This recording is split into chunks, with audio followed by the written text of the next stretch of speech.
अस्सलामु अलैकुम वरहमतुल्लाहि वबरकातुह। कुरबानी का बयान, कुरबानीर বর্ণনা, কুরবানি কিভাবে করতে হবে, কি করতে হবে, কত শরীক হতে পারবে না পারবে, Subscribe to my channel and also press this bell icon. কুরবানি करने का बड़ा सवाब है। কুরবানি করার অনেক সওয়াব রয়েছে, অনেক সওয়াব। रसूलुल्लाह सल्लल्लाहु अलैहि वसल्लम ने फरमाया, अल्लाह रसूल सल्लल्लाहु अलैहि वसल्लम बोलेছেন कुर्बानी সম্বন্ধে कि कुर्बानी के दिनों में कुर्बानी से ज़्यादा कोई चीज़ अल्लाह ताला के पसंद नहीं। कुर्बानिर दिने कुर्बानी छाड़ा अन्य कोनो जिनिस अल्लाह तालार बेशी पछंदनीय जिनिस आर किछुई नहीं। इन दिनों में ये नेक काम सब नेकियों से बढ़कर है। এই দিনে কুরবানির দিনে এই নেকির কাজ এর থেকে বড় আর নেকির কাজ কিছু नहीं।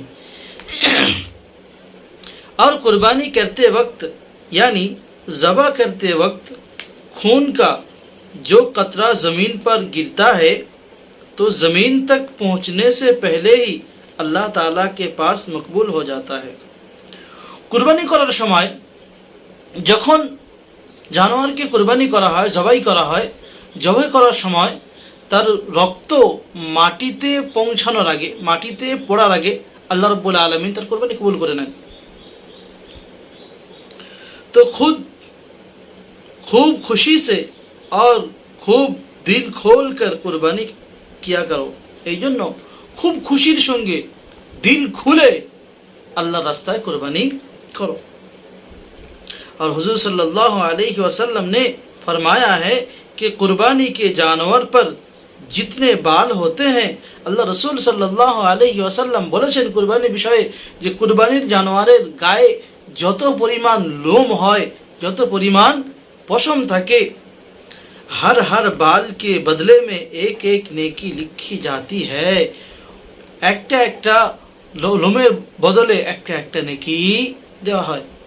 सुबहान अल्लाह। भला सोचो तो इससे बढ़कर और क्या सवाब होगा।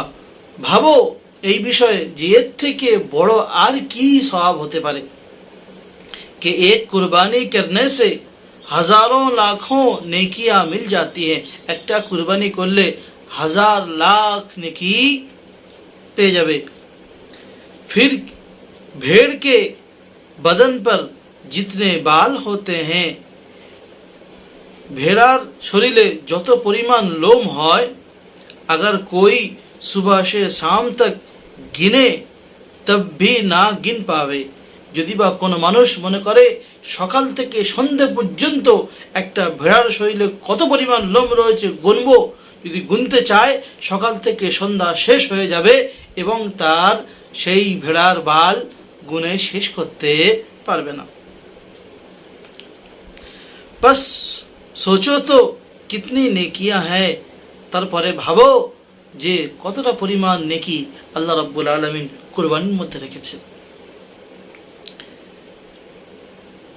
बड़े देनदार की बात है। बात तो ये है कि अगर किसी पर कुर्बानी करना वाजिब भी ना हो, আর বড় আফসোসের কথা হলো এটাই, যদি বা কারোর কাছে কুরবানি করার মতো যদি কুরবানি তার উপর ওয়াজিব হয়নি, যদি বা কুরবানি ওয়াজিব না হয়ে থাকে, वाजिब ना हो तब भी इतने बेहिसाब सवाब के लालच में তবুও সে যদি বা এইরকমই বেশুমার সওয়াবের লোভে পড়ে लालच में कर देना चाहिए। এত পরিমাণ সওয়াবের আশা করে সওয়াবের লোভে পড়ে তবু একটা কুরবানি করে দেওয়া দরকার। जब ये दिन चले जाएंगे, যখন এই দিন কুরবানির দিন চলে যাবে তো ये दौलत कहाँ नसीब होगी। তারপরে এরকম সওয়াব কোথা থেকে পাবে আর ভাগ্যে আসবে কি তার কোনো ঠিক নেই। और इतने आसानी से इतनी नेकियां कैसे कमा सकेगा। আর এত সহজ পন্থায় এত পরিমাণ নেকি কিভাবে কেউ উপার্জন করতে পারে। अगर अल्लाह ताला ने मालदार और अमीर बनाया हो तो मुनासिब है कि जहाँ अपने तरफ से कुर्बानी करे या जो रिश्तेदार मर गए हैं जैसे माँ बाप वगैरह उनकी तरफ से भी कुर्बानी कर दे। যদি বা আল্লাহ রব্বুল আলামিন তোমাকে মালদার করে থাকে তো তোমার দরকার হলো এই যতটা পরিমাণ তোমার দ্বারা হয় যে তুমি কুরবানি করো, যে সমস্ত তোমার নামে করো বা তোমার আত্মীয় স্বজন যারা দুনিয়া থেকে চলে গিয়েছে তাদের নামে কুরবানি করো कि उनकी रूह को इतना बड़ा सवाब पहुँच जावे कि ওদের আত্মাতে এত বড় বড় একটা কুরবানির সওয়াব পৌঁছে যাবে। हुजूर सल्लल्लाहु अलैहि वसल्लम की तरफ से आप सल्लल्लाहु अलैहि वसल्लम की बीवियों की तरफ से বা আল্লাহ রসুল সাল্লাল্লাহু আলাইহি ওয়াসাল্লামের তরফ থেকে বা আল্লাহ রসুল সাল্লাল্লাহু আলাইহি ওয়াসাল্লামদের বিবিদের তরফ থেকে अपने पीर वगैरह की तरफ से বা নিজের पीर मुर्शिদের तरफ থেকে कर दे कुर्बानी করে দাও। नहीं तो कम से कम इतना ज़रूर करे, যদি এগুলো না করে কম সে কম এতটুকু তো করতে পারে कि अपने तरफ से कुर्बानी करे, নিজের तरफ থেকে कुर्बानी করো। क्योंकि मालदार पर तो वाजिब है, কারণ হলো এটাই कि মালদারের উপর তো কুরবানি করাই ওয়াজিব। তো নিজের তরফ থেকে কমসে কম কারোর তরফ থেকে যদি না করতে মন চায় কমসে কম নিজের তরফ থেকে করতে হবে, করা তো ওয়াজিব। फिर भी उसने कुर्बानी ना की, যদি বা তারপরেও ওই মালদার কুরবানি না করে उससे बढ़कर बदनसीब और महरूम कौन होगा, ওর থেকে বড় বদনসিব এবং মাহরুম কি আর হবে। और गुनाहगार होगा सो अलग, আর গুনাহগার তো হবে ওটা আলাদা জিনিস, গুনাহগার হবে আলাদা, কিন্তু এগুলো তার জন্য করতে হবে মালদার হলে। जब कुर्बानी का जानवर लिटाए, যখন কুরবানির জানোয়ারকে শোয়ানো হবে তো पहले ये दुआ पढ़े, প্রথমে এই দোয়া পড়ে নেবে। কি পড়বে? ইন্নী ওয়াজ্জাহতু ওয়াজহিয়া লিল্লাযী ফাতারাস সামাওয়াতি ওয়াল আরদা হানিফাও ওয়া মা আনা মিনাল মুশরিকিন ইন্না সালাতি ওয়া নুসুকি ওয়া মাহইয়ায়া ওয়া মামাতি লিল্লাহি রাব্বিল আলামিন লা শারীকা লাহু ওয়া বিযালিকা উমিরতু ওয়া আনা মিনাল মুসলিমিন আল্লাহুম্মা মিনকা ওয়া লাকা। फिर बिस्मिल्लाह अल्लाहु अकबर कहकर जानवरों को पछाड़े, তারপরে এই সমস্ত দোয়াগুলো পড়ে জানোয়ারকে শুইয়ে দাও। और জবা करने के बाद ये दुआ पढ़े এবং জবাই করার পরে এই দোয়া পড়বে আল্লাহুম্মা তাকাব্বালহু মিন্নি কামা তাকাব্বালতা মিন হাবিবিকা মুহাম্মাদিন ওয়া খলিলিকা ইব্রাহিম আলাইহিমাস সালাতু ওয়াস সালাম। এই দোয়াটা জবাই করার পরে পড়ে নেবে। তারপরে বলছে जिस पर सदका फित्र वाजिब है उस पर बकरा ईद के दिन में कुर्बानी करना भी वाजिब है। যার উপরে सदका फित्र वाजिब ওর জন্য बकरा ईদের দিনও कुर्बानी कराओ वाजिब। और अगर इतना माल ना हो जितने के होने से सदका फित्र वाजिब होता है, যদি এতটা পরিমাণ মাল না থাকে যতটা হলে सदका फित्र वाजिब হবে तो उस पर कुर्बानी वाजिब नहीं। तो এই রকম লোকের উপরে কুরবানিও वाजिब, যার উপর सदका फित्र वाजिब नहीं তার উপরে কুরবানিও वाजिब नहीं।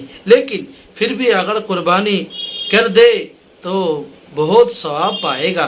তবুও যদি বা কেউ অত মাল না থাকা সত্ত্বেও সামান্য কিছু মাল জমা করে যদি বা কেউ কুরবানি করে দেয় তবুও তার সওয়াব খালি হবে না, वो অনেক সওয়াব আল্লাহ তাআলা দেবেন।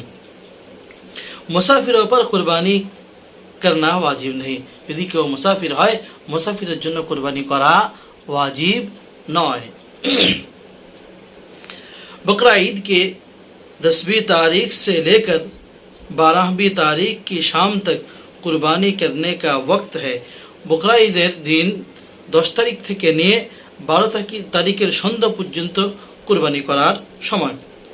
चाहे जिस दिन कुरबानी करे সে যখন মনে করবে কুরবানি করতে পারে, लेकिन कुर्बानी करने का सबसे बेहतरीन दिन बकरा ईद का दिन है। কিন্তু কুরবানি করার সবথেকে ভালো দিন হলো কুরবানির প্রথম দিন।